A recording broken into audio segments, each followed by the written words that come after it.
Well, good morning, Bakersfield, surrounding communities, everybody watching online on YouTube, Twitch, and Facebook Live. This is the Early Bird Special here on this 10th day of November. I'm Chris Burdick. That is Sparky. Sparky, good morning, my friend. Good morning. Let them know what they're in for. We'll recap the NFL, what was over the weekend, as well as college football. We'll talk some NBA with our boy Snacks. Since it's Monday, he'll be joining us at 8:30, and we'll get into all sorts of stuff we did over the weekend. I finally went and saw Predator. We'll get into that and much more. Plus, we have a family 4-pack of Condors tickets to this coming Saturday's Youth Jersey Night giveaway. And you can win those tickets all week just by calling or texting in anytime at 661-842-2000. Condors picked up two massive wins over the weekend against Henderson, and will be headed to Coachella Valley, I believe, tomorrow. Before they come back, we'll talk to Ryan Holt on Wednesday, get you an update on all of that and see what they got cooking for you guys coming up this next week. But we got to start in the world of the NFL because, God, what is it, another odd week of games. The entire afternoon slate was 40-20. I mean, we won't even touch any of those games until later. Let's start with the good news. Sparky's Miami Dolphins have life and took down the Buffalo Bills, in which I think everybody has echoed this morning the same sentiment I said last night. God, they look awful. I mean, Sparky texted me yesterday, just simply Josh Allen with a little dead symbol next to it.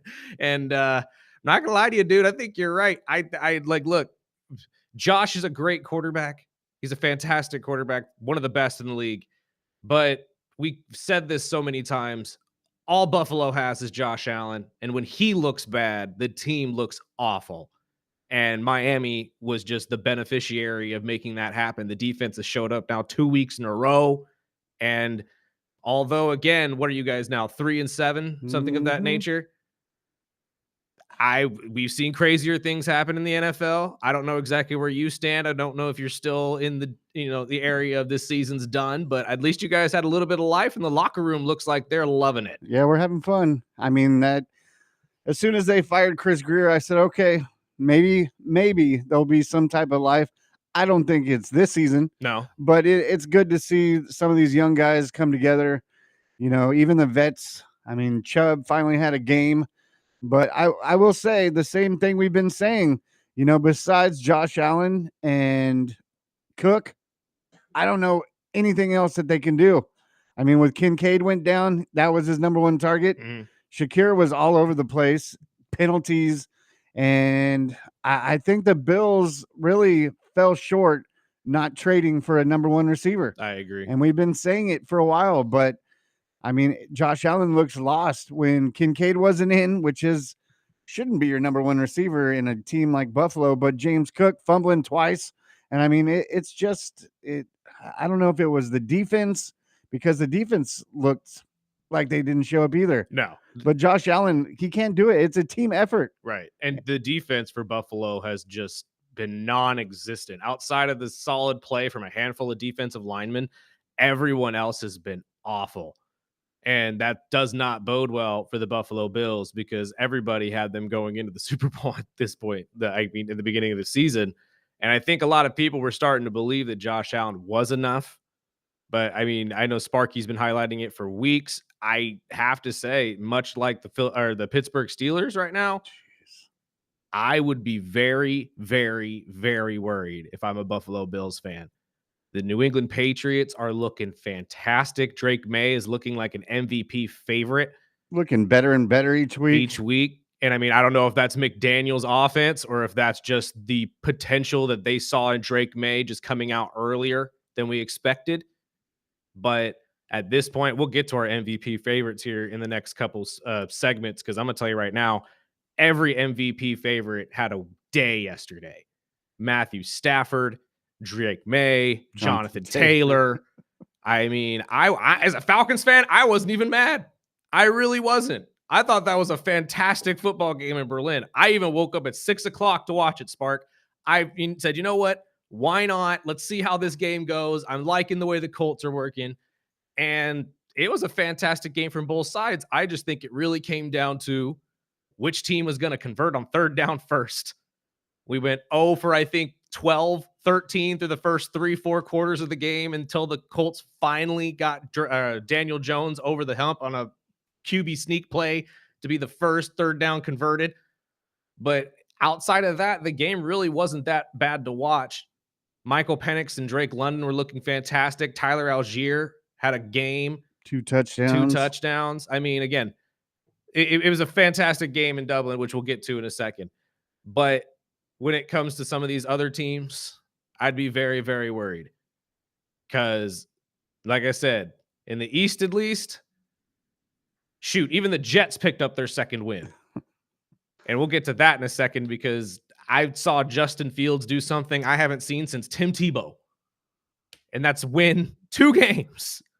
I had to rewind it when I looked at the stats. I was like, what did that you just and me say? both. I was sitting there saying, oh, he had to have left. There's no way he played the full game. Like, he had to have left. They put Tyrod in, right? Nope. 56 yards, in which 43 of them went to Breece Hall, and they still figured out a win. When I saw it in the third quarter, it was like 4 for 7 for 5 yards, and I was like, what? Yeah. 5. And I mean, I really didn't put it into perspective until I was listening to Shannon Sharp and Ocho last night on their YouTube channel, which they go live on every single night after Sunday night. They are fantastic. And Shannon put it beautifully. You take away that 43-yard pass, the screen pass to Breece Hall, 5 completions for 12 yards in a game. In a win. I haven't seen that done since Tim Tebow. But I'm still going to say what we've been saying for weeks. It looks cool. Stop starting him. Right? He's not a quarterback. I feel for him because I'm like, dude, I felt like this was your last shot. And unfortunately, it's the Jets. And playing devil's advocate as Ocho did yesterday, maybe it's just the Jets.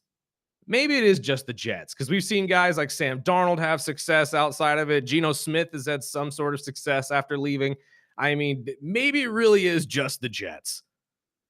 But at this point, you're not helping that kid's career at all. Just bench him for his sake. Please.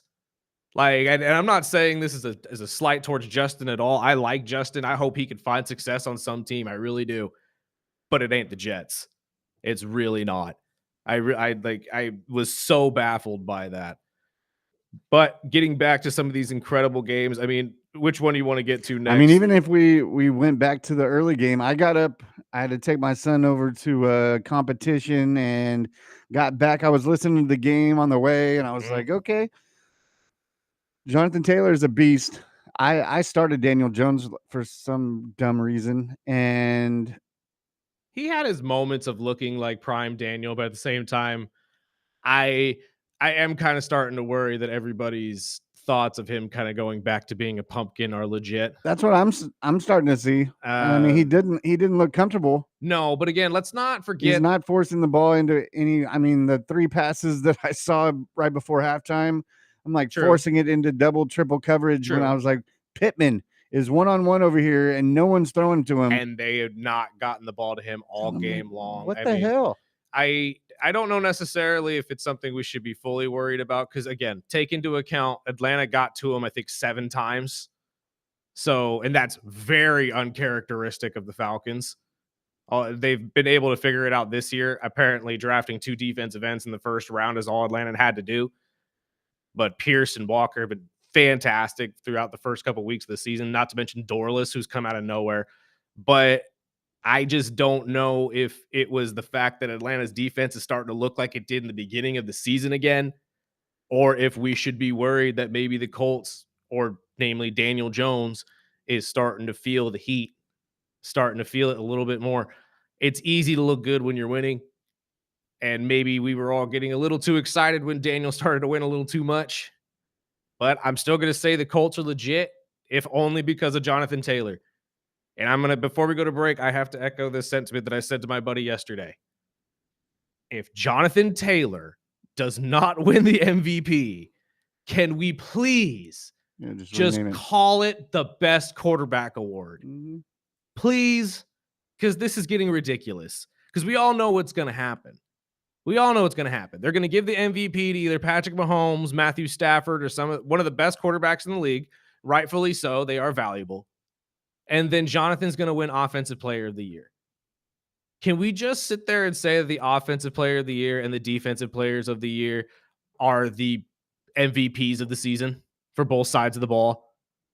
Because that's essentially what you're telling us. That's what you've been telling us since the Cooper Cup Triple Crown. Like we haven't had a non-quarterback win since what? Adrian Peterson? So like, why are we not just accepting the fact that guys like Jonathan Taylor, who deserve to be the MVP, are never going to win that award? Just solely because everybody has to sit there and say, well, they're not the quarterback. They don't touch the ball on every play. You're right. But every time they do touch the ball, it turns into something magical. I was going to say, Jonathan Taylor's the only one I think it looks like a runaway. Yeah, easily. But again, we could have said that last year with Saquon, and they didn't give it to him either. And that's what bugs me. It's like you're having these players, especially at the running back position, when just 5 years ago, everybody was ready to bury that position as if it wasn't important anymore. And now we're having a surge of guys like Saquon, Bijan, and Jonathan Taylor shove that down everybody's throat, saying, you want to succeed, you need me. And honestly, I don't see anything more valuable than that. But I'm old school like that when it comes to football.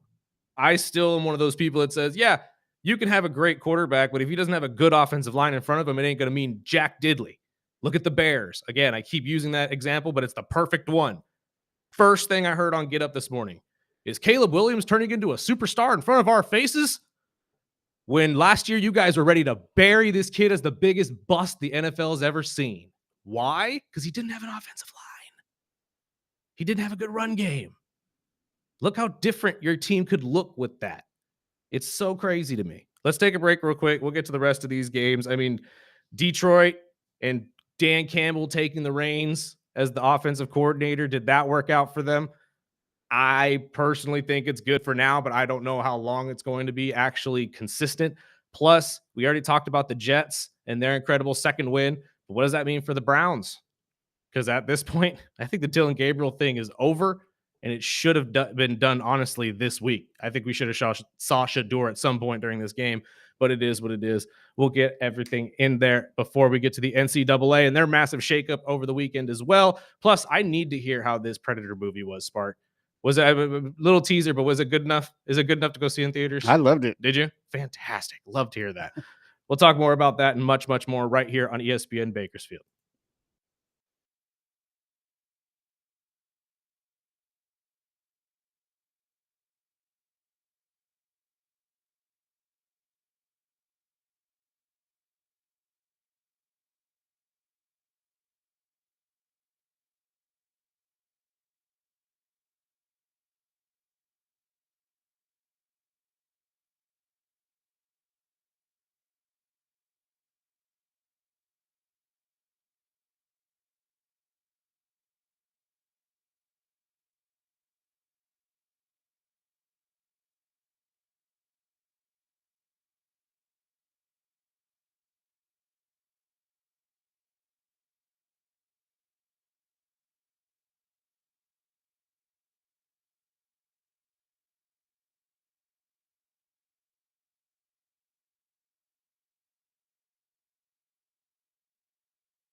fuzzy. One second. Welcome back. This is the Early Bird Special right here on ESPN Bakersfield, 101.1 FM, 12:30 a.m. Talking about the Week 10 of the NFL, which was fantastic, but also one of the oddest things I've seen in quite some time. We had a 99-yard touchdown, or I'm sorry, kick return for a touchdown by the Jets, and I still don't know which one is odder. The fact that they scored 27 points and Justin Fields only had 54 passing yards, or the fact that the Browns couldn't find a way to stop them from scoring, even though the defense did everything that they were supposed to do. And I echo the sentiment of a lot of other people right now. The Dylan Gabriel effect hasn't really panned out. I don't think it's really been that successful. And I know everybody says that Stefanski is a two-time coach of the year. I realize that. But again, he may lose his job just solely because he's riding with the wrong guy. And I know that happens more often than not. I think we just saw that in Miami with Greer riding with Tua a little too long. But at this point, everybody is just asking Stefanski, what's next? Are you going to continue with Dylan Gabriel? Is this going to be something that you just kind of brush off your shoulder and move on from? We got some audio from him right now. Let's hear from that and see what his answer was, because personally, I have my own, and I would love to hear Sparks' opinion on this as well.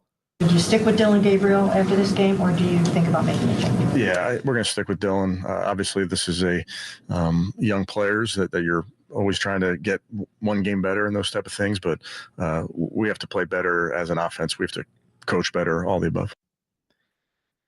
Again, very diplomatic answer, I realize, and as we've said on the show multiple times, it seems to be a power struggle in Cleveland in terms of why the quarterbacks are being played or who's being played. The GM wants Shador, Stefanski wants Dylan. And ultimately, Stefanski has the last say in all of this. Continuing with Dylan Gabriel, though, I'm not 100% sure is the right move. I mean, again, I say you're 2-7. At this point, you're fighting for that first overall pick, because not only did the Jets just win one on you, but the Saints now have 2 wins as well. Thanks, Carolina. We'll get to you in a second as well. But at this point, why wouldn't you make the quarterback move? And if Shador doesn't work, then you can either move back to Gabriel, or you blow it up, you don't move on with either of them, and you figure out which quarterback you want in this next draft class. I don't see why we have just completely written off Shador Sanders as the starting quarterback in Cleveland when you haven't had any success with Dylan at all. And to sit there and say, well, it's a it's a step-by-step process, and these guys are just learning and blah, blah, blah. How many quarterbacks are you going to have under center that are just learning before you realize none of them were going to work out? The only one that was really there that you should have held on to that we now know is Baker Mayfield. And you guys gave up on him a little too early, but I don't think this is I don't think this is a comparison in which you could say Dylan Gabriel is the next Baker Mayfield. I highly doubt that's going to be the case. What's your thoughts on that?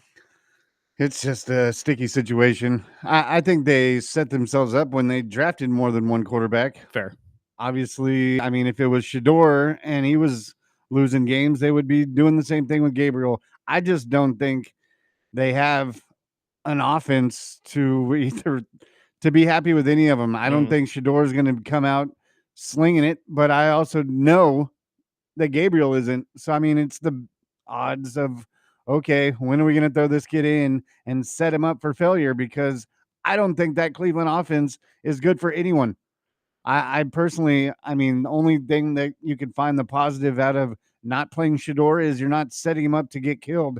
Fair. But I mean, I think it's going to happen sooner or later, but I don't think it's a setup for him to be anything positive. And, you know, I think Stefanski needs to go. I think the whole thing needs a whole makeover. And personally, you know, drafting 2 quarterbacks, trading Flacco that early, it's just not going to end well for any of them. I can see your point, and I agree with you that maybe throwing Shador or Dylan out there is setting both of them up for failure realistically. But you're like I said, you're a 2-7 football team. If you've given up on the season, you've given up on the season. That is what it is. But some of these guys still try to fight at least and win most of these games at the end of the season, so they're not the number 1 overall pick or the worst team in the league. And I'm just saying, I don't think you really lose anything by playing him, seeing what the kid's got. Because if you wait a whole year, Well, I know the reports were saying that he's going to play the last 4 games of the season, and if that's what the plan is, then I'm sure we'll get that. But okay, I just don't. I don't see. I can't make any sense of either side. fair. I just think they're a dumpster fire, and it doesn't even look like the same team we saw with Flacco. I mean, at least some guys were stepping up, but I mean, the last 2 or 3 weeks, even with Gabriel, they look garbage. And I mean, I give all the love to the defense of what they're trying to do, but I mean, it just doesn't look like a complete, competent NFL team. That's what frustrates a lot of the Browns fans, I feel, is that you have one of the best defenses in football, led by arguably the best defensive end in football and one of the better corners as well. And when you can't put it together offensively, especially when you have young hope, I feel like is the best way to put it, because drafting 2 quarterbacks, you would assume one of these guys would have worked out. But I don't know. That's why I'm just like it frustrates me, at least when you look at it, because maybe it is just like the Jets. Maybe this is just an organizational thing where quarterbacks are not developed well in those 2 areas because they don't have the right people there to develop them. But at the same time, when are we going to are we just going to give up on that? I mean, because you're right. Personally, I've been saying it for weeks. Stefanski needs to go. I don't think he's going to be working out in Cleveland. I know that he's probably not going to be let go, though, because obviously the 2 coaches of the years, and I'm sure the Browns ownership is probably just chalking this up to a bad year. But if they do plan to start Shador the last 4 games, fine, I guess. But why are we waiting another 2 weeks? You've already seen, I think, what you're going to see out of Dylan. You really are. So I say get it done earlier. Why not see what Shador is going to have, or what Shador can do in the next 4 weeks? And then the last couple games of the season, you make that final decision. We're moving on with this guy or neither of them at all. It doesn't make sense to me to postpone his starts if you aren't set on either of them. If you're trying to figure out who the guy is, I think you need to throw both of them out there and see what works. Because throwing Shador out in the last 4 games of the season, and then what? They win 4 in a row. Okay. This could have been the whole thing. Now you're frustrating the fan base even more because we could have had this all season. You've been sitting there not playing all season. Then you're definitely going to be hearing in the offseason Stefanski needs to go, if that does end up happening. But I just don't see a point in waiting until the last 4 weeks of the season. That's wild to me. Let's talk about a quarterback that's tearing it up right now, and that's Matthew Stafford. I mean, again, a fantastic win yesterday against the 49ers, a win that they desperately needed to stay, well, somewhat atop of the NFC West, because the Seattle Seahawks have also been tearing it up. But the one thing I needed to highlight, one, Matthew Stafford is the first quarterback ever to throw for, I think it was 3 or 4 touchdowns in 3 games in a row. And something was said this morning on some of these talking head shows that I kind of agree with, and I wanted to get your thoughts on this, Sparky. Are we growing numb to just Matthew Stafford? Are we growing numb to just his incredible video game-like numbers, so much so that nobody's even willing to, talk about him in some sort of MVP race? I think that's the only guy that is in the MVP race with Jonathan Besides Taylor. Jonathan, yeah. I think those are the 2 spotlights of at least this part of the season. But I think you could throw Drake May in there just because of the early success of the Patriots and the fact that he's really one of the driving factors of it. But I agree with you. I think Matthew Stafford needs to be in that conversation. And again, this is a guy that needed to take an epidural at the beginning of the season just to get his back in shape so he didn't feel any pain. Hopefully he's not lingering, or actually, if he is dealing with lingering pain and playing through this is another incredible reason why he is one of the best to ever play. But I think it's true. I think we're really starting to get just blind to all of his incredible play. Because at this point, it's so natural to us to think, oh, yeah, Matthew Stafford had another 300-yard, 3-touchdown game against a pivotal team that they had to beat. I get it. The San Francisco 49ers are beat up. Mac Jones didn't have the best game of his career, but they still put up a fight. But if Matthew Stafford isn't the quarterback of the LA Rams, let's not get this twisted. They're not a playoff team. If Matthew Stafford is not the quarterback for the LA Rams right now, they are nowhere near the top of the division. If you had to switch him out with Jimmy Garoppolo right now, I would not be confident in saying that they could beat anybody. I mean, that offense is stacked. It is, but You put again, in Devontae Adams and Puka and Higbee, and Kyron is running like a madman. I mean, naturally. that team is set, and I do believe in McVay. I just think that I think you're right. Stafford is just on a whole other era right now that he's just killing it. And we were talking about a guy that was, you know, going into the season with an injury and was talking about having to get shots every game. I mean, he looks like the shots are working because he is looking like he's playing with a reason. And I think obviously with the Niners fighting through injuries, but I think the Rams are the real deal. I agree with you. The Rams the real deal, but I'm saying that I don't know if they'd be as explosive without a guy like Matt. Because again, we're talking about how valuable the quarterback position is. It is valuable. I'm not saying that it's not, but the situation at hand, if you put any other quarterback in that chair, they may look better than they look with the team that they were on, but I still don't think that offense runs the same. It doesn't play the same. Like, I think that is really what the Rams should be worried about right now is, you only have him for maybe another year. Maybe. And you have to find a successor to this to keep the team at an all-time high, which they've done very good at in other areas on that team. But I think we've grown so just blind to how good this dude is that nobody even realizes how bad the team would be without him. And I'm not saying that they'd be bad. Let's not get crazy. They'd still be a contender for a wild card spot for sure. But I don't think they would be a Super Bowl contender without a guy like Matthew Stafford at the quarterback position. And we were saying that at the beginning of the offseason when the top 10 came out and everybody was shocked that Baker Mayfield and all these guys were up there. Now Baker making everybody look dumb. That's another guy that we really need to talk about because, again, just because they didn't play this week doesn't mean we shouldn't talk about him. But when it comes to the MVP race right now, I have to agree with you, Spark. I think Matt is going to be running away with it if it ended today. And that should not be overestimated or not talked about. Because again, without Puka Nacua sometimes, Kyron Williams isn't scoring touchdowns as much as he usually does, but he's definitely running like a madman. But that doesn't even open up if you don't have a guy like Matthew Stafford, who's a constant danger for every defense just for throwing the football. So I think that is just a major contributing factor. And I just think we need to highlight that a little bit more. Matthew Stafford is playing out of his mind right now.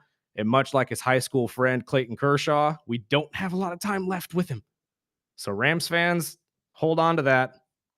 Seriously. And love the time you got left with him. Because speaking as a Falcons fan, when Matt Ryan was leaving, it hurt. It hurt a lot. Let's take a break real quick. We'll get to the rest of these games on the other side. Plus, get you set up for the Monday Night Football game tonight as the Philadelphia Eagles head to Green Bay to take on Bakersfield boy Jordan Love and the Packers. Can the Packers play at a level where everybody can finally sit there and say, okay, this is the team we expected to see going into the playoffs and potentially making some noise towards the Super Bowl? We will find out tonight as they take on the Super Bowl champs. This is the Early Bird Special right here on ESPN Bakersfield, 101.1 FM, 1230 a.m.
Welcome back.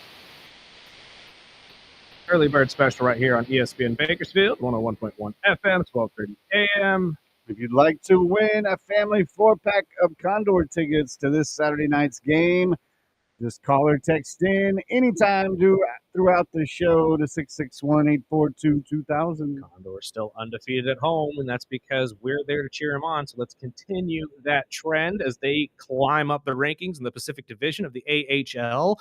Currently 5th in the division, if I read correctly this morning, as they head to Coachella Valley tomorrow, and they'll be back this weekend. Hopefully you will be out there with us. We got a couple games we got to run down real quick. Texans over Jaguars 36-29 on a last-second drive by Davis Mills. Fantastic game for them. But again, I have echoed this for weeks. I am not a huge believer in the Jacksonville Jaguars at all, as well as Coach Cohen. I think they'll figure something out. I just don't know if it's going to be this year. I think that the beginning of the year was a great start for them, but everybody's kind of caught on to what Liam wants to do with Jacksonville. And with that offense so banged up, especially at the wide receiver position, it's going to be really hard for guys like Trevor Lawrence to be able to complete passes to guys who keep dropping them. And the defense of the Houston Texans has them rolling right now, even without CJ Stroud. That's a good sign for them as they look to keep their playoff hopes alive. Patriots over the Buccaneers 28-23.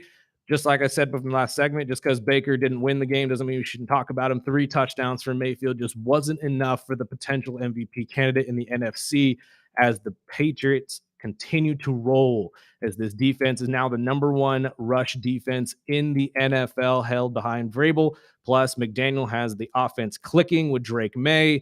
Not sure exactly if anybody in the East is going to be able to catch them, including the Buffalo Bills, who have been absolutely non-existent on the defensive side. Giants lost to the Bears as Jackson Dart went down. Hopefully it's not a lingering injury. We'll find out as the week goes on. But Caleb Williams turning into the superstar now that everybody wants to admit it. I've been saying it for weeks, Sparky.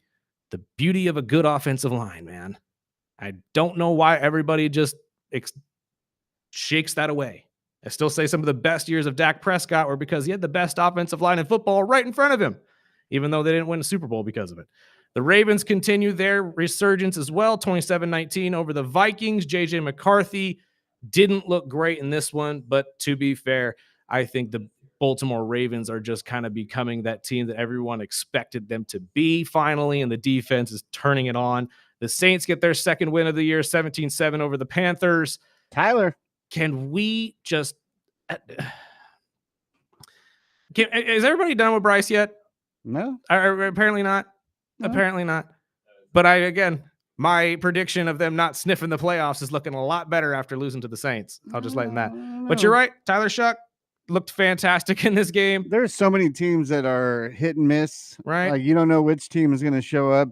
And I was talking to my buddy Randy down the hall, and he was saying he's seen it in a lot of teams that they play up or down to whoever they play. And I don't know if that is the play calling, if it's the prep going into the games, or, I mean, one week a team can put up 40 and then the next week, lose to the Dolphins. Right. And no, thanks. I'm just saying.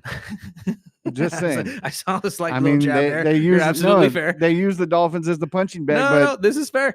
But again, you're absolutely correct. And I don't know if you're right when it comes, if it's like the play calling coming into it, or if it's really just what we've talked about in the last couple of weeks as well, which is everybody is a comeback potential team now. There's not a team in the NFL that doesn't have the potential to come back if they're only down 1 score. And a lot of these games, you don't see NFL games really are blowouts anymore. You really don't. I mean, I know most of the afternoon slate was. Most of them actually, I think, ended 44-22.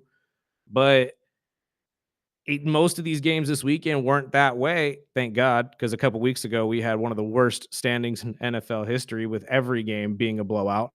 And I think that just adds to the excitement of the NFL. Now you don't know if the Saints are going to be able to pull off a win number 3. We were just saying on Friday, we didn't expect the Jets to win another game in football this year, and they just beat up on a team without having to throw more than 100 yards. So it really is just one of those weird years that you don't know who's going to show up and who isn't. And I mean, this could even extend into the game we watched last night, the Chargers and the Steelers, 25-10, Chargers walking away with a dub. And Aaron Rodgers probably looked the worst we've ever seen him. I mean, I don't know if you can chalk it up to age or just the fact that he was uncomfortable. Maybe playing in California or not playing in California was the smart move for Aaron, because apparently if you're going to play like this in your home state, I don't think any team in California would want to sign you. Nah. And Pittsburgh, again, not at a time where you can afford to be losing these games. The Baltimore Ravens are knocking on your door. And as weird as it is to say, Cincinnati's not that far back either. If they could turn it around with Joe Flacco before Burrow gets back here in the next week or two, and they have a chance, you don't think Joe Burrow's going to jump back in the head seat? And then they're really going to be rolling. I mean, we talked, how long ago was it, Sparky, that we had a text message from a Steelers fan saying, are my Steelers the king of the North again? No. And what did we tell him? Maybe right now. And again, that was at a time where the Baltimore Ravens were 1-5. Now we're looking at them. They could claw back and end the season 12-5. How good they've looked. And they still have to play you twice. What Pittsburgh team are you going to see? Yep. I mean, the defense looked good last week, and then the defense looked shaken up last night. So I'm like, okay, what? And it's the same thing with the Chargers. I'm not taking any shots at the Chargers, but one week they look like a playoff contending team, and then the next week they're like, okay, we're not going to play this week. Pittsburgh has the most overpaid and overrated defense in the NFL. I said it. 100%. Pittsburgh fans, if you want to come at me, come at me. Go ahead. But you moved Jalen Ramsey to free safety, and Ladd McConkey made him look stupid. Yep. Ramsey is too old. You just paid Cam Hayward. And when Porter went down, I was like, no, they are screwed. They are screwed. Not to say Joey's the only good corner you have, but Joey's the youngest corner you got, and trust me, he's got the best legs. Yeah, and he locks half the field. But yes, when he went down and Ramsey was like, what do you want me to do? Highsmith, not play corner. Highsmith and TJ are trying to jump snaps and getting called for encroachments. Oh my gosh! I mean, it was almost as bad as what was the Vikings, but 9 false starts. I'm like, what the hell? I feel for my Vikings friends. I really do. I know many of you here in Bakersfield that are listening to my voice right now, and I feel for you. I'm sorry.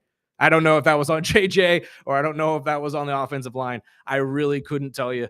But at this point right now, that game was ugly. But I don't know which one is worse, the Vikings or the Steelers right now.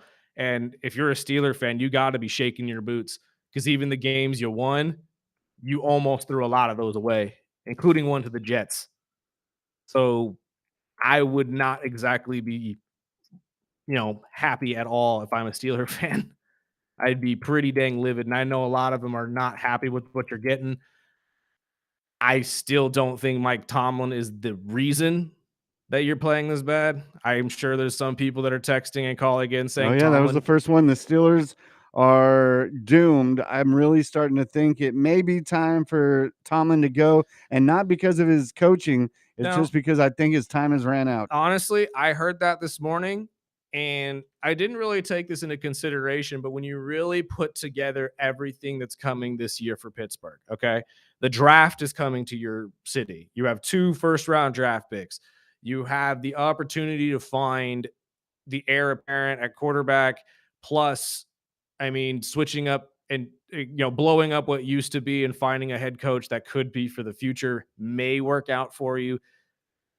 But that's a really big gamble at the coaching position, in my opinion, because, again, Mike Tomlin is one of those coaches that has never had a losing season. And when you take that away and just assume whatever coach you're going to plug in there is going to be the guy to keep that streak going, you could potentially have years upon years upon years of mishaps if you don't hire the right guy. Pittsburgh has benefited from being able to hire the right guy. I just don't know if firing Mike Tomlin is the right answer. I know that a lot of people are reaching for that and saying, maybe it's just time. Maybe it doesn't work. I don't think Tomlin's the problem at all. Neither do I. I think it's the pieces that you guys have been giving him. Much like the Jets last year and Saleh, I don't know exactly what you were expecting when you went and signed Aaron Rodgers. And you did the same thing to Mike Tomlin. Everybody was assuming, we signed Rodgers, we're going to the Super Bowl. You didn't sign Packers Aaron Rodgers, just like at the end of Brett Favre's career, you weren't signing Packers Brett Favre. You were signing the Jets Aaron Rodgers. And we kind of knew what you were getting when you signed him. Yeah, you got the Rodgers that went 16 for 31 for 191 yards and 2 interceptions. And had multiple passes that went over DK's head. DK's head. Yeah, that's difficult to do. One of them went over his head and right into the safety's arms. But again, what are you going to blame now? The turf? And he came out and said, I need to play better. No duh. Really? I don't know what the Steelers are expecting. And I think a lot of the fan base right now is shaking in their boots. But if that does end up coming into fruition, if they end up losing the NFC North to either the Cincinnati Bengals or the Baltimore Ravens by the end of this season, unfortunate for Mike Tomlin. I don't know if a lot of the fan base is wrong in saying that it might be time to move on from Mike just because the NFL has potentially moved on from his style of play. Who knows? Let's take a break real quick. On the other side, we'll get you set up for the Monday Night Football game tonight as our own Jordan Love looks to take on this Philadelphia defense. Can they get their act together and actually pull off a massive win towards their race towards the Super Bowl? We'll let you know on the other side. This is the Early Bird Special right here on the ESPN Bakersfield.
Welcome back. Aaron Bain from Washington announced that he is suspended for one game for throwing a punch at St. Brown. Stop throwing punches, especially when they have helmets. Why? Like, I was just having that conversation with my roommate yesterday while we were watching football. And I can't remember how a guy brought it up, but he made the, classic, oh, rugby players are tougher than football players. And I argue that's not the case. I argue that football players deal with more high volume of injuries, especially serious injuries and all that type of hoopla. But the one main thing that I tell them all the time too, football players are also dumb enough to swing at somebody who has a helmet on. Like, I don't know how tough it gets, but and they don't exactly flinch either. Like they just pop them as if that's their head, and I'd never understand it. But yeah, 1 game suspension for pain, rightfully so. I get frustrations mounted, especially when Donald Trump himself had to go and commentate the game. Again, only reason Donald's there, and we'll get to it on the other side of the break, is that he wants the Commanders to essentially name the new stadium after. That's what he wants. Trump Stadium. Trump Stadium. That's what he wants. Is that why the Lions were doing the Trump dance? Yep. Because he was at the game and he was watching the game. Sense, yeah. And again, like I said, watching Red Zone, mind you, because that's how I can get most of the games and stuff like that. But he went into the commentator booth and was talking to the guys after a while. And oh, no, that's our president. That's Donald. That's the guy who you guys voted in. That is what it is. We do not nearly have enough time to break down this Philadelphia Eagles versus Green Bay game, so we'll get to that on the other side of the break. Before we get to our guys' snacks, talk about all things. Let's get into some college football. Plus, I did read this morning a small note that Gronkowski is signing a one-day deal to retire as a Patriot. He's still not retired? Nope. Dude, okay, it's like the Phillip Rivers thing. I thought y'all retired years ago. Why are we not retired? He was saying that they've been waiting because they, for some reason, thought he was going to come back for a year. They thought he was going to, that Tom was going to come back? Because that's the only way Gronk is playing again is if Tom's at quarterback and Tom comes back and plays for the Raiders and here comes Gronk too. No, we're done. We are finished. Thank you. Finished with that era. We're done. Thank you, Gronkowski. I appreciate your entire playing career, especially when you were at Arizona. But right now, I think we're good with that. He announced it last night that he is signing a one-day contract with the Patriots to be retired this weekend. Well, at least it's with the Patriots, not with the Buccaneers. His butt probably would have went to the Buccaneers. Let's take a break. On the other side, we will break down the Monday Night Football matchup, I promise. Plus, we got to get to all the incredible college football upsets from over the weekend. Vanderbilt's got some new life in their playoff hopes. So does USC. Plus, tonight is the final night where you see John Cena on Monday Night Raw. Don't break my heart, Smarky. My childhood. We got to take a break. We'll be right back. This is the Early Bird Special right here on ESPN Bakersfield.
Welcome back. Hour 2 of the Early Bird Special right here on ESPN Bakersfield, 101.1 FM, 12:30 AM. We are also streaming video every single weekday from 7 to 9. Facebook, YouTube, and Twitch. Like, share, subscribe, all that stuff, good stuff. Hit the bell. You'll know every single time we go live. It was a very interesting week in the NFL, week 10. We ran down all the other games for you. Let's get set up for the game tonight to wrap it all up. It'll be the Philadelphia Eagles headed to Green Bay to take on Micah Parsons and the big boy of Jordan Love and the Packers. This game could go either way. They really can't. Both of these teams this year have really just been, how do I put this?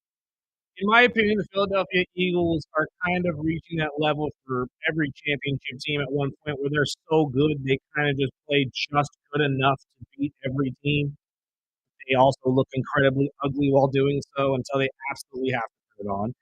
And the Green Bay Packers have really been playing up and down to every team they played, losing and tying games they shouldn't, and leading to essentially what would probably be a subpar season for them as they were hoping for a runaway win in the NFC North over the newly coached Detroit Lions and Chicago Bears. And now both of those teams look like they could be a better threat to the Super Bowl than the Packers do right now.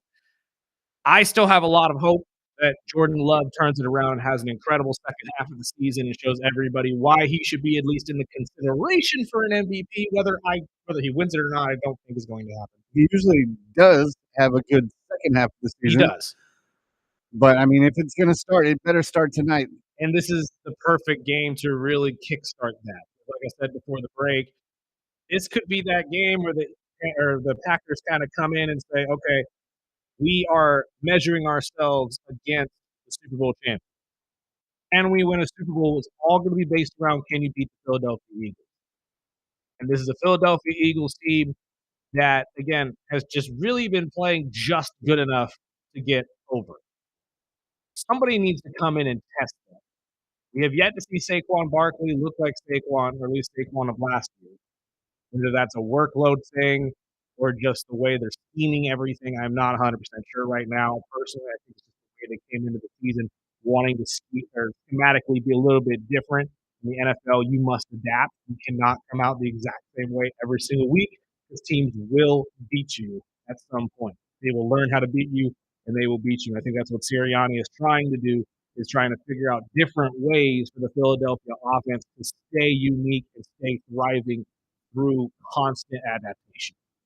And honestly, I just don't think it's worked out a lot of it. I think that Eagles defense is going to look better. I just don't know what Packers team. I mean, I can scratch my head on either team. It's both a big game for both teams. And I think this is going to have to start one with the Packers if they're going to do what everyone expected them to do. It better at least show up as a game tonight. If it's a blowout, which I need big points out of Jalen Hurts tonight, but no points for A.J. Brown. So I'm kind of just pulling with the fantasy. But that is a possibility, though, because A.J. has not exactly gotten a lot of targets either. But is this a bigger game for the Eagles or the Packers? I say it's a bigger game for the Packers because, again, the one constant the Packers have had all season long is Micah Parsons. If you can count on one guy to come out and do what he does every single week and has done since he got on your team this past offseason, it's been Micah. So you can't say that the defense, or at least defensive players, haven't stepped up to enough or to an ability to help you guys win. I think this is one of those key games for the Packers where you have to sit there and say, like I said earlier, this is a Super Bowl champion. This is our measuring stick. We need to be better than this team. If we are not better than this team, there's no way we're getting out of the NFC, let alone getting to a Super Bowl or winning that Super Bowl, I should say. So I think this is a much bigger game for the Packers tonight. You need a win, especially just to get back on track, let's be honest, because the Philadelphia Eagles can eat a loss. They're not looking at anybody underneath them that's going to be coming up and taking that spot from them. The Giants are injury-riddled. The Dallas Cowboys are not a playoff team. And to be honest with you, the Washington Commanders, even if they get Jaden back at some point this year, I just think they're so far back at this point, there's just no coming back. Because even if you do get him back after the bye week, after, with the non-throwing hand or arm being somewhat better than people expected. Are you really willing to risk him going out there again and getting hurt for a third time this season? So whether Washington is ready to hang it up and just wash their hands of this season or not, we'll find out in the coming weeks. But I do believe that Philadelphia is pretty much running away with the NFC East. I don't think there's anybody in that division that can even compete with them at this point. So the Packers having two other teams in their division that look like can be solid contenders, yes, I am counting the Chicago Bears in that conversation. I would say that this is a must win, especially if you want to be seen as a Super Bowl contender. I will say I'm looking forward to seeing Jalen Phillips. I think he's going to get a sack or two tonight. I just think he's going to be one of those guys that they come in and just let him blitz. And it didn't work in Miami because he was just too small. But I think with the Vic Fangio defense, he's thrived when Vic was in Miami. And I think he's just a perfect fit for that Philly defense. And one thing that I did think about after that trade that I meant to bring up to you last week and I forgot. He is going to benefit, Jaden is going to benefit off of one major thing with Philadelphia. His name is Brandon Graham. Brandon Graham and Phillips are built very similarly, and to be honest with you, I don't think there's a better mentor for this kid to really learn how to utilize his size and his speed to be a game wrecker than Brandon Graham, who, as everybody knows, just re-signed with the Philadelphia Eagles a couple weeks ago after Zadarius Smith's random retirement. So I think this is going to be one of those moments where it's a match made in heaven, and they may have just found somebody that can really fill that spot where Smith was supposed to.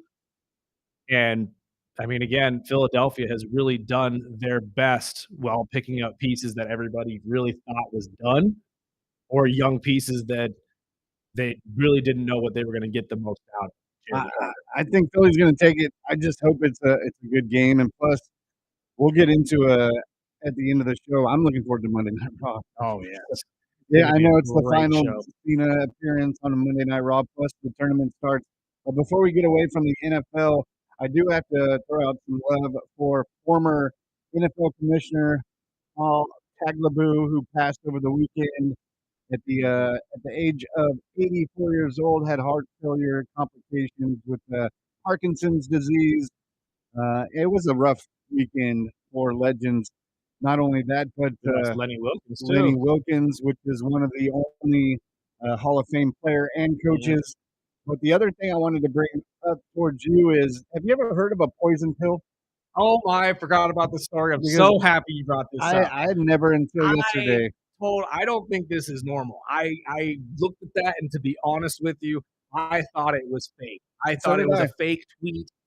So for those of you who have no idea what Sparky is bringing up, I'm very happy you brought this up because I totally forgot about it. So apparently there is a caveat in the Micah Parsons trade that no one was aware of until this week. Thank you, Adam Schefter, as we always do.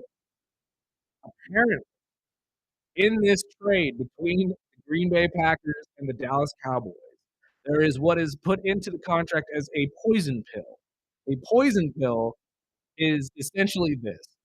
If at any point in time the Green Bay Packers decided Micah Parsons isn't working out and they want to trade him away, if they traded Micah to anybody just in the NFC or the NFC East? Just in the division. Just in the division. Okay, so if they somehow decided we're going to trade Micah to the Eagles, like everybody was kind of hearing potentially was going to happen, the Green Bay Packers would then have to give their first-round draft of that year to the Dallas Cowboys. That is incredible. How teams don't do this more often with star players, I will never know. Because again, as I've said on this show a billion times and will continue to say, in the NFL specifically, interdivision trades do not happen. The Joe Flacco to Cincinnati trade does not normally happen. That is a complete and an outside move that I think the Browns did solely to screw over the Steelers, and we'll get to that on a different day.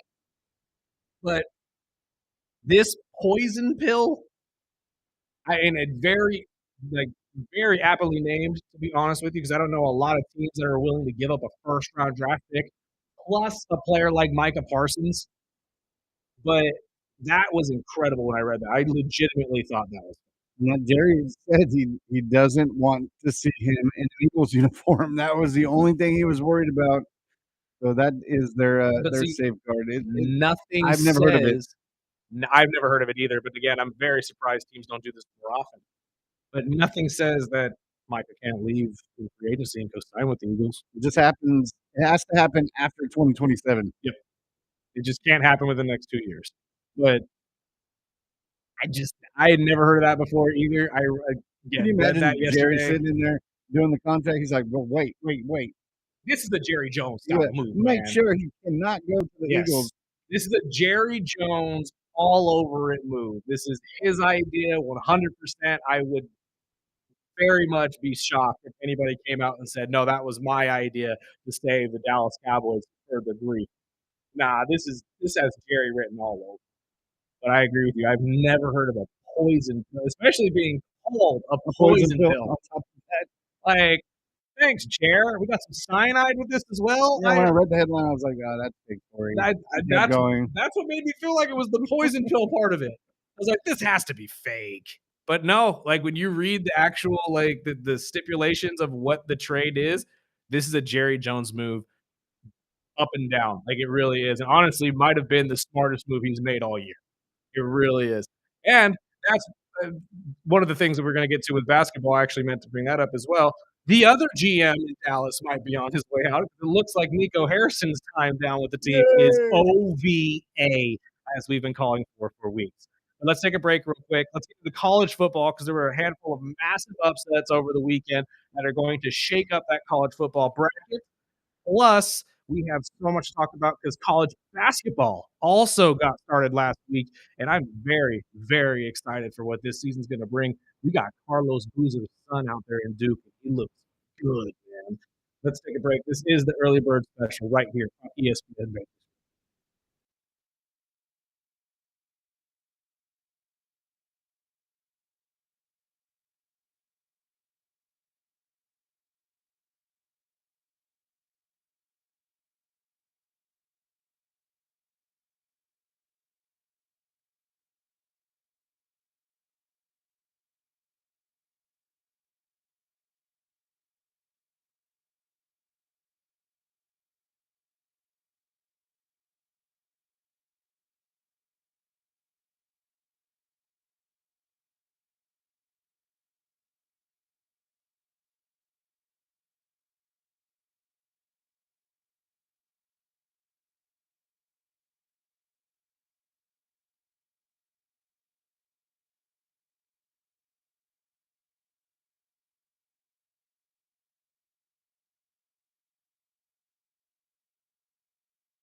Welcome back.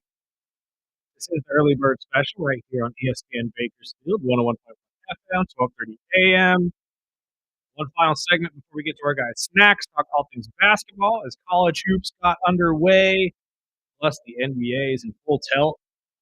Even though nobody can really talk about it, even though, besides the gambling things going on, we'll get a thoughts on some of the great things that happened over the weekend. Some massive wins from the Lakers. Plus, like Sparky said, we lost Lenny Wilkins over the weekend as well. One of the greatest player coaches to ever do it. And unfortunately, he passes at the age of 88. That is a good run, though. That is a dang good run. What's the number you kind of want to? I don't want to make it morbid, but like, what's a good run to you, Spark? Like 80, 80, 85. I think it's a good run. Yeah. Like, I mean, I also want to be frozen. So yeah, right. I mean, wanna come I'd back. love the Disney treatment. I really would. If that ends up being a thing, cryogenically freeze me, wake me up in about 2,000 years. I will be the next Philip J. Fry every single day. But let's talk about the world of college football because there were massive upsets over the weekend, including number 14, Virginia, losing to Wake Forest 16-9, and number 15, Louisville, I think it was like a 14.5 point favorite over Cal, losing outright. in OT. These games this weekend, not to mention we had a BYU get their butt handed to them by Texas Tech. I've been telling you guys for the last couple of weeks, at least bringing it up to Bolt. BYU is one of those colleges that's always undefeated at this point in the season, but then somehow, some way, just break you hot. It choke sessions, man. I don't know what it means, but it is what it is. But if you've been following the college football playoff, that means that three positions have most likely opened up, including Virginia's spot at number 11 and Memphis's spot at number 12, both being taken away most likely after losses this past week. Louisville would drop down as well, most likely into the 19 to 20 range. That gives hope to teams like Vanderbilt and USC and a lot of these outside looking in guys. I believe James Madison will be the new number 12 seed, as they are the winningest team outside of the Power 5 conference. Whether that stays or not, we will see in the next couple weeks. But the full college football playoff rankings, I believe, will be released tonight or tomorrow. So we'll have more information about this going into the next couple days. I'm hoping and praying. I'm sitting here hoping and praying. USC. If God willing, we get a rematch against Notre Dame and we pull something off here, I'd be ecstatic. I would be ecstatic. But there's got to be a lot of things that need to go right, including USC somehow beating Oregon. And yeah, we'll see how that goes. I was so upset. Iowa barely lost to Oregon 18-16 over the weekend on a game-winning field goal. It was a fantastic game to watch, though. And LSU made one of the most shocking moves of the weekend, benching starting quarterback Garrett Nussmeier in their game against Alabama. The offense didn't look great, I won't lie, but do you think this is more of a message to Nussmeier, who everybody was saying was only the starting quarterback because of the connections to Brian Kelly and his agent? That's what it seems like. And they needed to do something. I was shocked that it was going to be that. But I mean, LSU, it is difficult to watch right now. And this is the one game I wanted to win.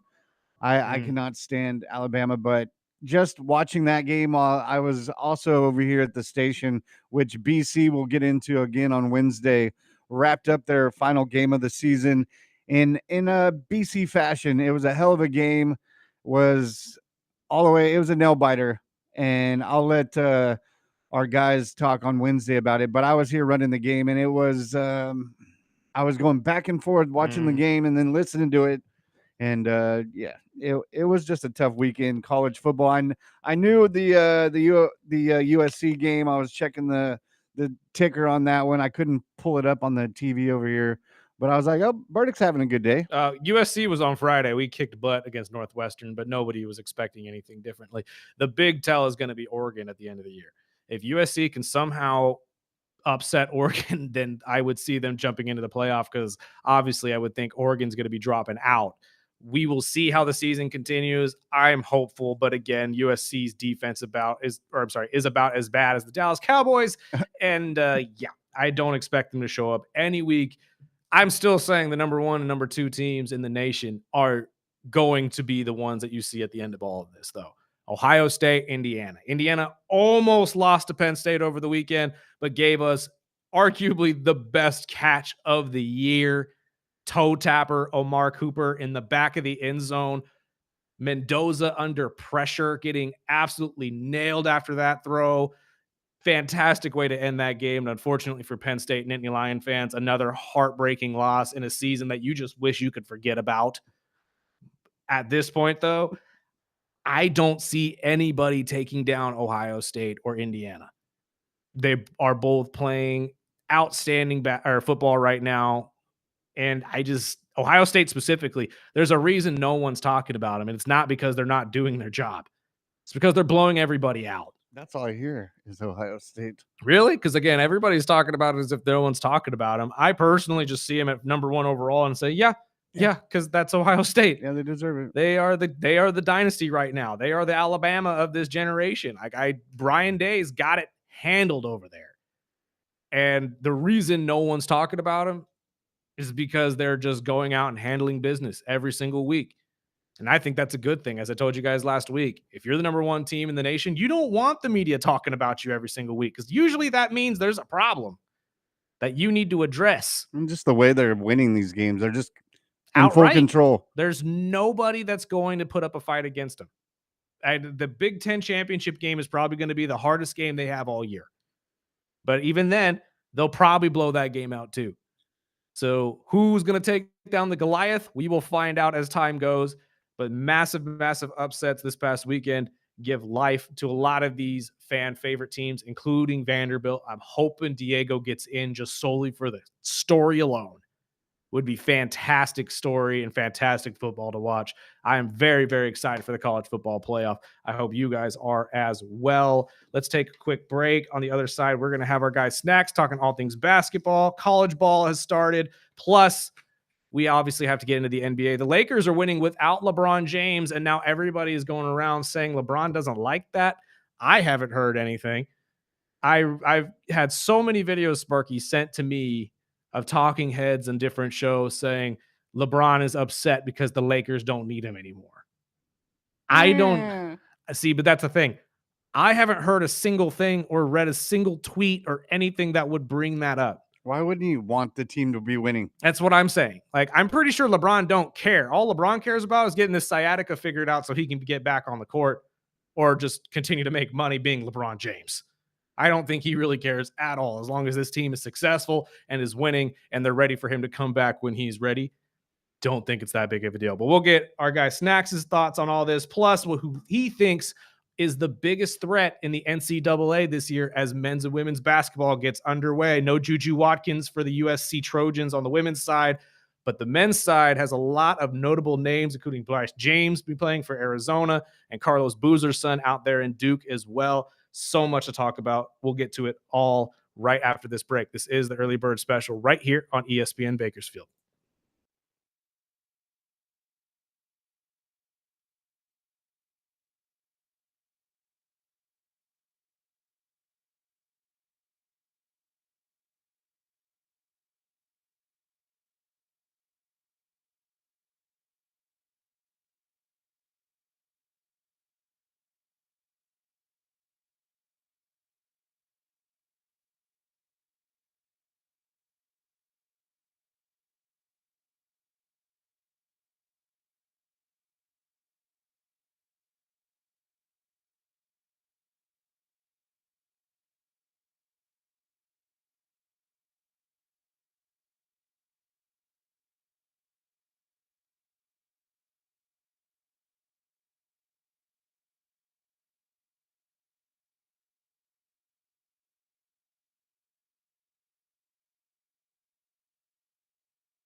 Welcome back.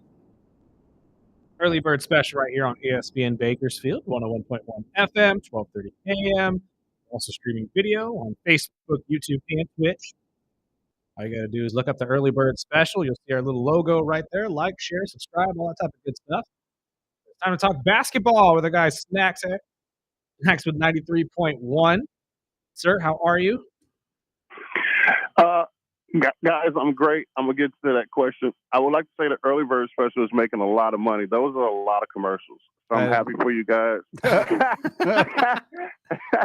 We try. Okay, we try. We put as many as we possibly can, but it is what it is. We got to find a couple sponsors though to fill the other slots as well. But okay. It is what it is. I feel like I'm sitting on hold. I'm like, man, these guys are getting to it. These are so many commercials.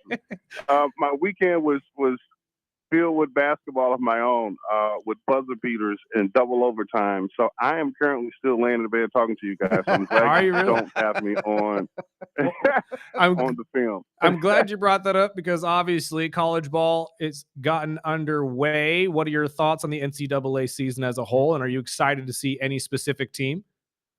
I haven't nosedived into it because most of the time I'm on the floor most of these games. But I have recognized that a lot of big games are being played much earlier this year. Mm-hmm. I saw Kansas and UNC play, Duke played, Michigan State played, or Arkansas the other day. I'm like, oh, these games are happening early, which is good for basketball because you don't want to see, like we talked about last year, we get tired of seeing Kansas play whoever from a Division II and get blown out. Like, we don't want to see those games. Give us what we really want to see. And so I am appreciative of that, of being able to come home and see the highlights and whatnot. And it looks like it's very well-rounded. Like, you don't know who's going to be in the Final Four. And that's what you want. I mean, a lot of notable names that'll be starting this year for certain teams. Obviously, you have Bryce James out in Arizona, along with Andres Pete's son as well. I don't know if he's starting or not. And then obviously we have Carlos Boozer's son out in Duke. I mean, there's a lot to talk about here, even with guys like Cooper Flagg moving on quickly, right? Yeah, Boozer's been balling, but I already knew Boozer was going to be pretty good. The kid at BYU is balling. I heard he got suspended for cursing in practice, so that's one school I could never go to because I would never play. What are your thoughts on that, though? I love the attitude of the freshman. I don't know his name, but number 8 at North Carolina. I love his attitude. He's got like a killer instinct attitude, and he's been balling too. So those kinds of people I've been watching at the top of the season. I mean, do you think any of these guys have the potential to be one and dones? Are we going to see a lot of freshmen make that leap already? Boozer will probably be one and done. The kid at UNC, that Duke and North Carolina game is going to be a real one to watch. Like, I think we're going to get the true Duke North Carolina rivalry again. It's Caleb Wilson. Forgive me if I'm wrong too. Doesn't Boozer have twins? Yeah, but there's always one that's better than the other. So. Okay, so this is a Brooke and Robin Lopez situation. Got it. All right, makes sense. Yeah. There's always one that's better than the other one. Or this Blake one just happened to be substantially better than the other. What was Blake's brother's name? Was it, oh God, he was in the league for a handful of years. They very rarely do the players actually even out like the Morris twins did. I guess you're right. Yeah. There's always going to be one that's better than the other. That's why I was thinking in my head. I was like, I know everyone's talking about Boozer's son, but I swear when I heard them get recruited, they was twins. Like there were two of them. Yeah, they are twins. One just got more basketball talent. And not saying, but the crazy part is the other one is actually good. He's just really, really good. That's the issue. So I mean, we started out the beginning of the show. We obviously lost a legend with Lenny Wilkens passing over the weekend. On top of a crazy story before that was the Heat coach, Eric Spoelstra's house going up in flames. And I'm like, can we just play some basketball, man, and keep all this drama out? I mean, obviously Lenny Wilkens. I grew up watching Lenny Wilkens as a coach. He was one of the very few that is in the Hall of Fame as a player and a coach. And I mean, it's just a huge loss, but late 80s is a long life. And I mean, Lenny Wilkins was one of the GOATs, if not one of the best coaches that I've remembered Trying seeing. to remember too if he was the last or second to last player coach ever in the NBA. I'm not 100% sure which one it is, but I know he was one of the last ones. I know he had a very good run as a coach, though, especially with Yes. the Atlanta Hawks for a minute. Like, he was one of the top coaches in the league for a minute. Oh, yeah. Well, he was the one that helped the Supersonics get to their championship as well. I mean, I'm a Cavaliers fan, so I know Lenny a lot of like the player and the coach at the same time, just from watching, obviously outside looking in. I didn't live through it, but it's more of just it's a sad thing to see. But like I asked Sparky, I mean, 88 years, that's a good run, right? I mean, wouldn't you take 88 years? Yeah, 88 is a good call. Yeah. I mean, 88 and being around the game that long, bro. I mean, that's you can't ask for anything better. But I was going to bring that up to you because I also felt like it's been like a weird energy around professional basketball this year. Like, I don't know, like it's with the gambling and people passing and people getting hurt, and like it's just been a weird energy around the NBA. So I'm kind of curious to see how this is going to wrap up this year. how do you think Adam Silver is going to really go about like calming all of this down? Because eventually you're going to have to step up as a commissioner and say, hey, this, like you said, maybe this is just a weird way to start the year. I do think that the FBI gambling thing really just put a big old sour taste in everybody's mouth, but the season has started out fantastic. I mean, you got a lot of these teams that are competing with each other. The Lakers look fantastic without LeBron James. I mean, there's a whole ton to be excited about within the league, but it's all just getting overshadowed by this stuff, don't you think? I agree, but also I don't know how you like if you are you in a rush to really pinpoint it, or do you wait to the end of the season and let the season play out and then try and handle most of it? Because it seems like once you try and handle one, here comes something else. So if I'm a commissioner, okay, yes, we have these problems, but let's let them all come out at once and then try and handle them at the end of the season. Unless it's because the gambling situation is going to take a while. You got to go through investigations and different players. More people are going to come out, so you might as well not even bother that. Injury prone stuff, they're going to have to talk about this because there's no way these guys should be getting this injured with this much technology. And the guys in the 90s were never injured, or if they did, they still play. Yeah. And other things that may come along. I mean, as a distraction, me personally, to answer the question, I would just wait to the end of the season because technically there's no end of the season. Because as soon as the season's over, we move right into the draft process, into the NBA Summer League. But you can kind of fix those things over those things because nobody's really coming out that we're really focused on like that, other than Boozer and a couple other people. After that, we don't really care who gets drafted. And I know one of the main topics that everyone's talking about, of course, it's LeBron. You know, LeBron's close to coming back, and half the crowd in the media is saying, you know, the Lakers don't need him. You know, they're playing well without him. And then there's another half that's saying, you know, that LeBron isn't happy to be coming back. And I mean, the Lakers are sitting at 7-3 right now. I mean, what else would you want as a superstar that it looks like the team is playing well and is just missing that one extra piece, maybe that LeBron could come in and not have to put the whole team on his back this year. Yeah, we talked about this last year when you have superstars on the team, or you have too many superstars and the team doesn't play as well. And I think if you're a true fan to whatever team you're on, you just want to see wins. You don't give a hell who's out there. You just want to see wins. So that's going to be tough because if my team's 7-3, LeBron, stay right where you are. Because now when you come back, you have to build a whole new chemistry. Like these guys have built the chemistry with the guys they've had on the floor with the 73 team. Now somebody's losing playing time. Now that goes into their mental. Or somebody's not playing at all because he's coming back and having a lot of minutes. And so it kind of messes up not just the rotation of who's playing, but it just messes up the mental rotation of the team because now somebody that's got used to playing a lot and getting a lot of minutes and now in the flow of things now has to go sit and periodically play. So I think it kind of messes him not playing from the beginning of the season. I think ultimately is going to mess them up towards the end of the season because midway through the season, you have to build a whole new chemistry. So how long does he sit out? He's going to have to play because he's LeBron James. We know that, and he's a ticket seller. But how are you going to create a new chemistry when he does come back and then have Luka back? Is Luka back on the floor? Luka is playing. Yeah, he played against the Hawks. So I would So assume now, he's but fine. even Luka is gaining chemistry with guys without LeBron on the floor. So now you add LeBron back. That's a whole new ball game. That's a whole new scheme. That's a whole new. Well, unless LeBron's sitting on the bench and like, okay, this is where you can fit me in because I don't need the ball as much now. Or just I've always said this about LeBron. The times LeBron has won a championship is when he's played below the free throw line. right. Below. That's exactly what I was just about to bring up. Is honestly, I think everybody just kind of has it in their head that if LeBron comes in, he has to be the one running the show. We forget after they traded away Anthony last year, he wasn't running point. He was the big man. And I think that's essentially what you're going to get from LeBron for the rest of his career, at least with the Lakers, is him playing as a big man.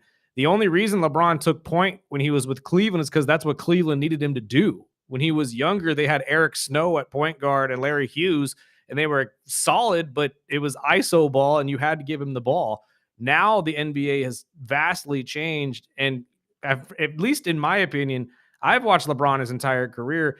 And the only thing that I've seen LeBron do is make the necessary changes in his game to be the player that they need him to be on the court, whether that's as a point guard, a forward, or a center, it doesn't matter. He's willing to make that change. So I don't think it's fair for people to come out and say they have to change up the whole offense because he needs the ball in his hands. I think LeBron's going to come in and realize I got two guys that can do that by themselves. I'll do what I was hoping Anthony would do, which is be the big guy down low, maybe not block a whole ton of shots, but at least be a presence. And then when they need me to obviously step up on offense, I'm going to be there to do that. Yeah, and that's what you hope and pray that's the case. And maybe this is something people may not have thought about. Maybe him being in the post will bring back the post game Right. that we've all been missing. The fadeaway jump shot from the long. mid-range that he hasn't used in years.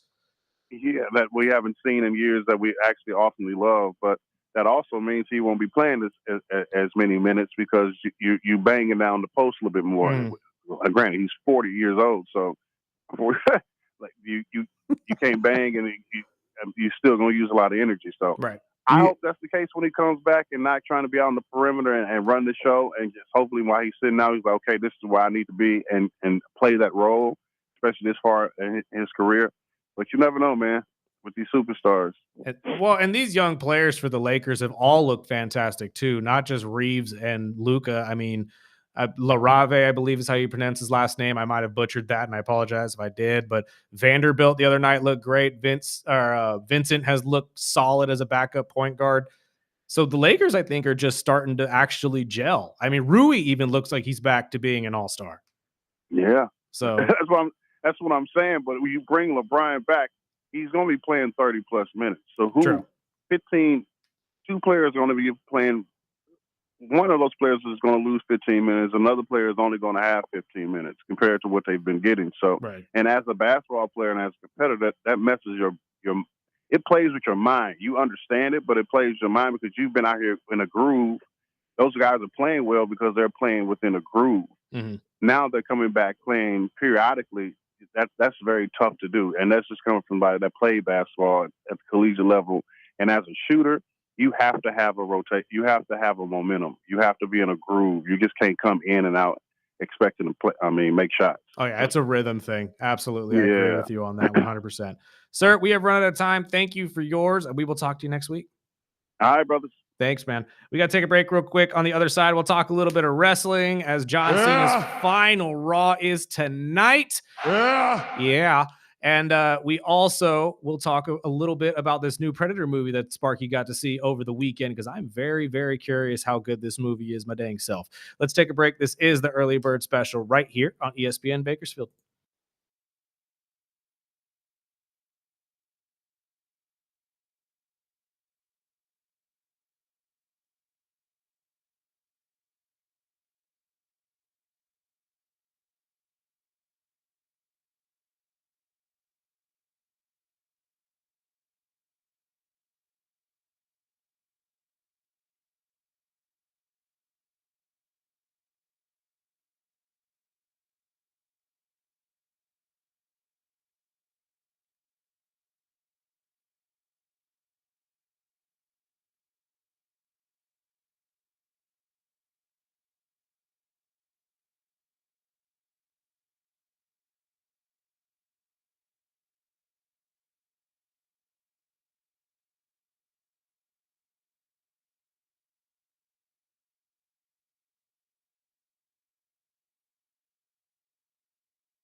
I'm not ready to not hear this ever again.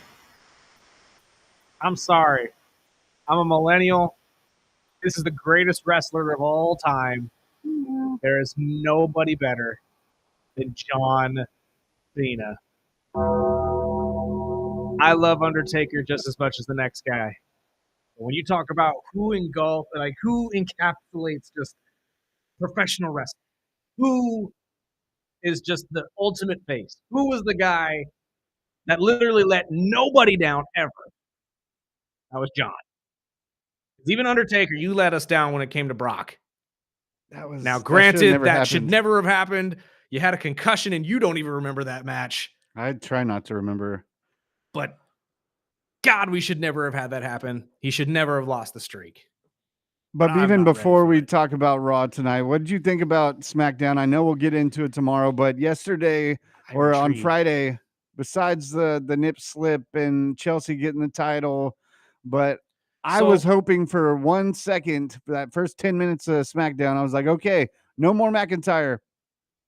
And here comes Drew McIntyre. And I was like, damn it. You can't suspend Drew McIntyre.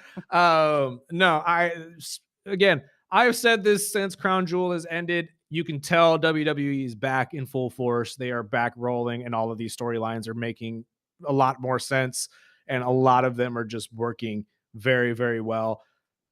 The slips and whatnot are what they are. That happens in wrestling. If you're not paying attention, you don't know what we're talking about. I'm going to leave it at that. What was the funniest thing was the ref.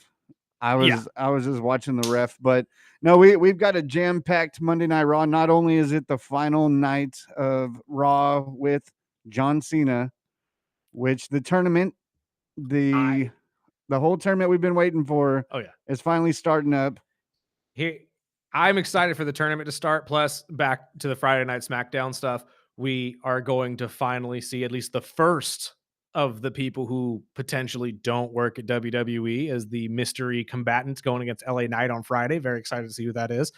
But I think these matches tonight are really going to set up some of John's greatest rivalries going against each other for one final shot at John, Sheamus, and Rusev.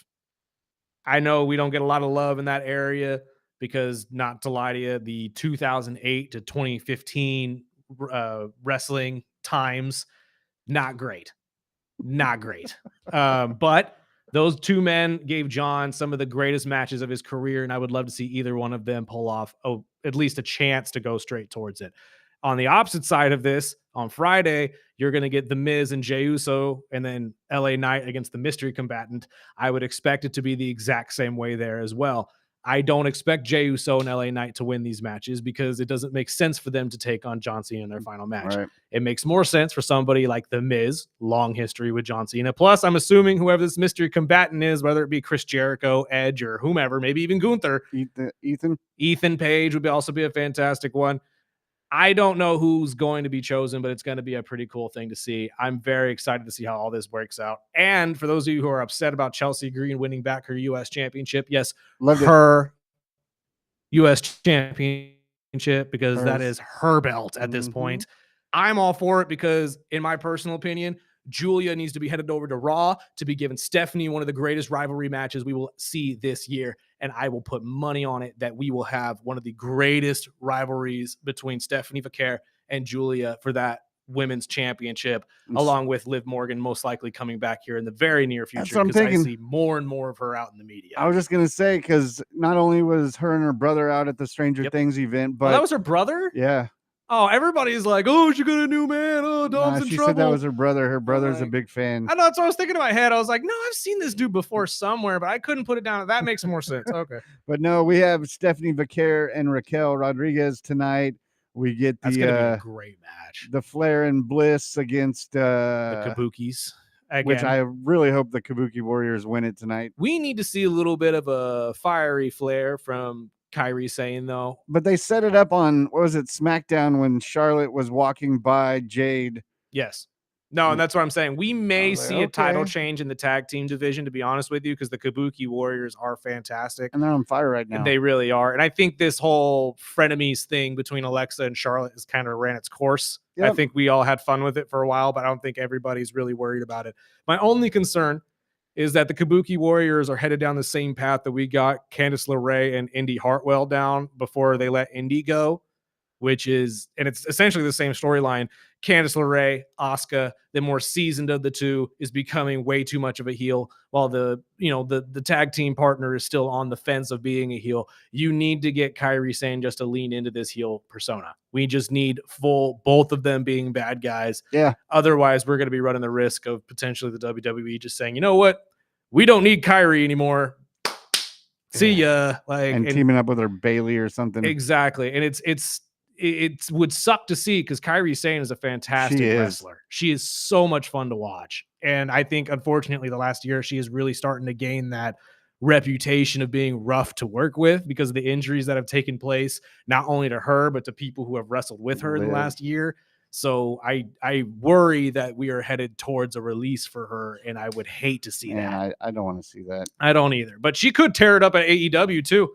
God only knows. Oh, yeah. We'll talk about all of this with our guy KG tomorrow, as plenty will happen tonight in the last Raw. And if you're out of work, like half the staff here, go see Predator. I will just say, it doesn't matter if you've seen the other 6 movies. This one starts off whole different, fresh story. I loved it, dude. I'm so curious to see how all of this is from the Predator's perspective, and that's what this movie is going to give you. We're finally going to see the culture and like why they do what they do.